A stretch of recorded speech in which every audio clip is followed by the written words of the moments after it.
This show has no right to be as goddamn adorable and cute as it is. But so far, My Daughter Left the Nest and Returned an S-Rank Adventurer is a real hidden treat for me, and a guilty pleasure for sure after watching episode 2. This episode as well just keeps really going hard on the father-daughter relationship, but making it more of a threesome in a way, with all the Bordeaux sisters basically coming to visit Belgrave, and all really fall for him in their own way, and taking on the daughter role as well, to varying degrees. There was a lot in this episode I quite enjoyed. Everything from the different sisters and their personalities, to just how humble and, let's say, stoic and reserved Belgrave is. Or Belgrave. I guess Belgrave. Basically, this entire episode, even while it doesn't really focus on much other than Belgrave, just because Ange saved this younger sister for this count, and so she could see him before he died, she basically set in motion all the other sisters coming to visit Belgrave one by one. First, the middle sister being like, yeah, I heard about you, the Red Ogre, and eventually getting him to have like a sparring match with her, as of course Ange has blown his skills to high heavens with praise. And surprisingly, even though the middle sister is quote-unquote only a double A rank, we still don't really know exactly how the ranking system works in this world, but double A is seemingly still quite good, and he beats her easily, which is not something I actually expected. I thought it was going to be more of a case of Angeline basically being nostalgic and hyping up her father's skill because she was young at the time and idolizing him, still idolizing him, so maybe her opinion was clouded, but seemingly no. Belgrave is quite strong, apparently, as we see multiple times in this episode. Just as we get to know Sasha, though, the second sister of the Bordeaux family, in the beginning of the episode, she is quite a treasure in and of herself, very adorable, and of course, the whole, oh, you must have been a really good adventurer back in your day. Like, no, I retired with E rank because I lost my leg and stuff. Oh, amazing, you must have trained so hard to be this good, even after retiring so early and losing your leg. Oh, and you're just protecting your village and raising the next generation instead of fighting on the front lines and earn a name for yourself. How noble, how great. Please be my mentor, you have shown me the light. It's like, okay, Sasha, okay there, relax. But just all these, let's say, father-daughter-esque interactions that we get in this episode, outside, of course, the Angeline interactions, which are always absolutely adorable, was quite fun to see. And getting introduced to these Bordeaux sisters and their personalities. Later in the episode, we get to meet the oldest sister, who is now the Countess after she took over for her father. And she apparently has a thing for skilled people. So she came there to look for Belgrave because, well, she was told by her younger sister how strong he was, basically. And after pleading with him, like, please come work for me, you know, you'll be well paid, you'll be well taken care of, you'll have a good standing. But Belgrave seemingly being very tied to his home village, and that's just his home. Being like, no, I can't, no, sorry, no, I can't go work for you. Eventually she's like, okay, then I have no choice, I have to force you to come work for me. And she basically puts all her goons against Belgrave. And it's at this moment the show does something I quite liked, and that is showing Belgrave's strength in a very unique way that befits his character. Because the initial impression, of course, will be that, okay, Belgrave's just gonna, like, smack these guards about and show he is strong and powerful, so he can't be forced to go. But instead, what they do, which again I quite like, is that he simply puts his backpack, whatever, down on the ground and puts on his, like, red ogre face and his, like, exuding strength and power. And all the guards are, like, intimidated, like, walking back. And then when the older sister asks them, like, what are you doing? He's just one man. Take him. The guard is like, we can't. Like, he is unassailable. We can't get him. Like, we know we can't. Just look at him. And showing his strength and power in a really calm, collected, and quiet way, I thought was really nicely done. And really befitting to his character and his older age. You know, he's not young. He doesn't need to be exuberant or display his strength in a really direct, aggressive manner. Just simply standing there and exuding energy, so to speak, is enough to get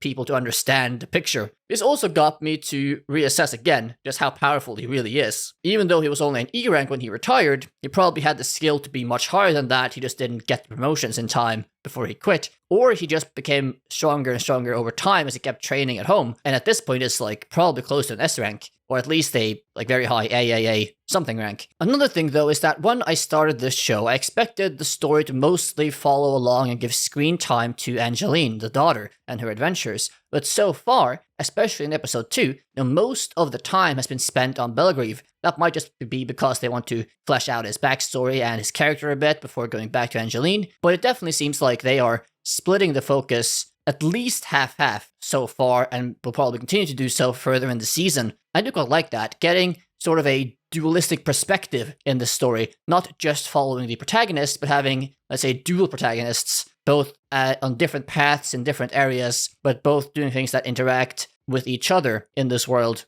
So I quite like that. But Angeline definitely has to protect her father from all these wannabe daughter figures coming in to take him as a mentor or whatever else. Even the oldest sister basically saying like, okay, if I can't force you to work for me and you won't come voluntarily, I guess I just have to give myself to you. Basically being like, I guess I'll marry you. Of course, the younger sister thankfully comes in, bonks her on the head, locks her in the carriage, like, stop it, be responsible, be irrelevant. On the point though, before the whole action sequence, well, quote unquote, the action sequence when Belgrave shows his strength to these guards, and before he puts his backpack down, he does sort of inner monologue to himself that this poor young girl who's now countess, she must have such responsibility and pressures on her to perform, to protect her new position and her new, let's say, area, her lands. The responsibility must be crushing. She's still so young, right? And sort of giving, not pity, but being considerate towards her and being like, okay, I guess I have to do this to show my strength so that she realizes. But, doing it in a considerate way. There are a few things in the episode that I was like, okay, I guess. Why though? So we have 72 Demon Kings. That's new. Usually I'm used to one.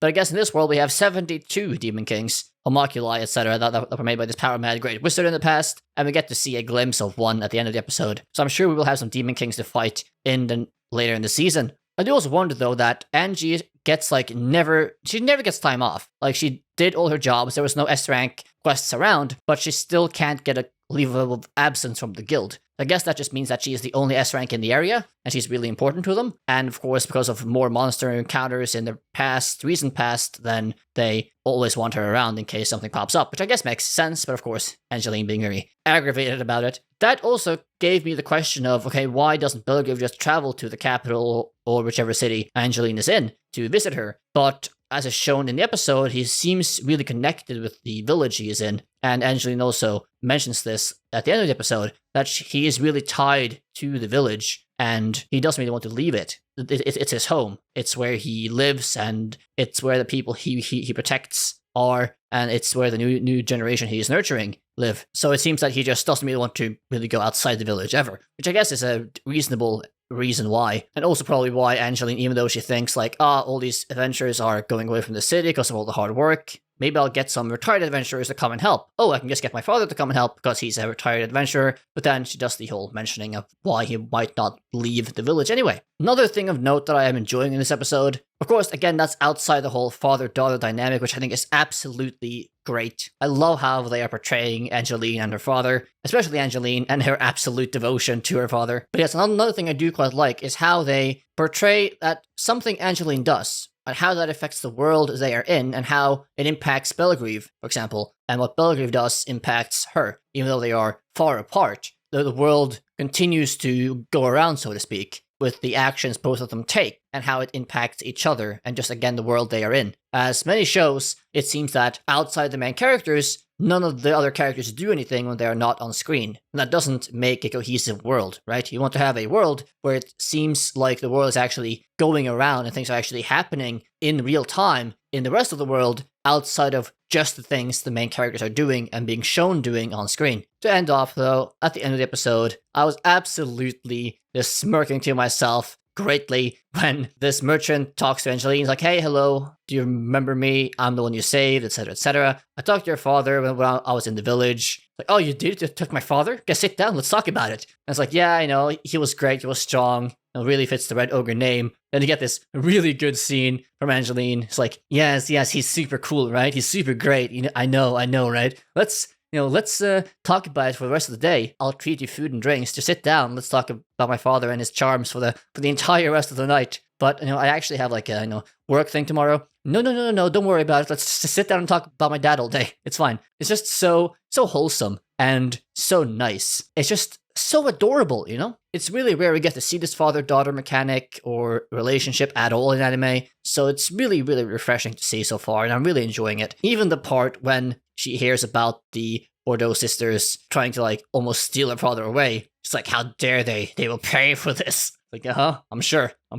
Now, one question, though, I still have is, will they keep debating us with her going home and actually seeing her father again? But at the very end of the episode, the title for the next episode is Going Home, or something along that line. So will we actually see them reuniting in the next episode? I hope so, because again, if they keep debating the homecoming the entire season, that will probably get tiresome. But anyways, so far, I am really quite enjoying this show. It's way better than I expected. And even though I had some hope that it would be good in its own way, it's definitely outperformed my expectations. And if they keep up this very wholesome father-daughter mechanic, relationship dynamic, I will really, really like this show and probably consider it a hidden gem of the season if it keeps going like this. Anyhow, though, what are your thoughts on episode 2 of My Daughter Left the Nest and Returned an S-Rank Adventurer? Leave those down below. And if you liked the video, please do like, subscribe, hit the notification bell, all that good stuff to be notified of new videos. I will be covering this show week by week till the end of the season because I'm enjoying it greatly. And if you want to watch my episode 1 review, if you haven't done so yet, click right here.